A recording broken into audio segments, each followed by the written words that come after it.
In the West Village on National Coming Out Day, dozens came out for Zohran Mamdani. In support of the New York mayoral candidate in LGBT rights, organizers of Gays for Zohran held a special event to rally behind the candidate who they say have their best interest.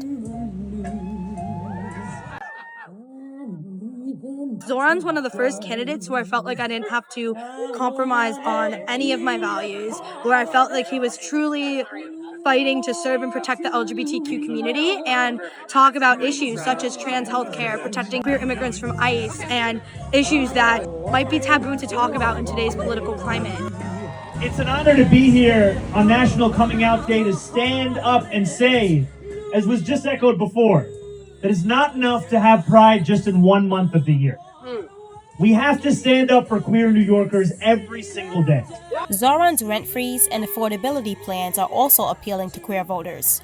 For many queer artists and city nightlife workers, voting for Zohran means securing their home within the city. I've seen over the years how stretched my dollar is getting every year, and drag performers are already working on a very thin budget. So his platform really speaks to me about being able to freeze the rent. I live in a rent-stabilized building, so it would really help me out a lot. Zohran Mamdani told Columbia News how he intends to help the queer community if elected as mayor. Can you please tell us the first policy that you would implement as New York City mayor to help the LGBT community? I think the first key thing is the establishment of the Office of LGBTQIA+ Affairs, because too often there is work that's being done in city government, but it's being done in silos. It's being done in isolation from each other.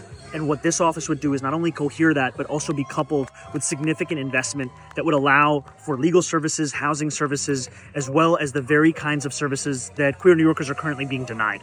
That is going to be at the heart of that policy. What financial resources would you use to do that? So we've talked about more than $10 million being infused for the legal services, the housing services, and we've also talked about the city standing up to replace the funding that the federal government is set to strip the city of for gender-affirming care, which is about $65 million.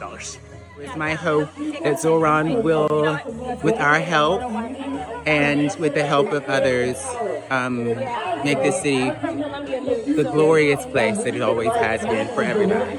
Alisha for Columbia News.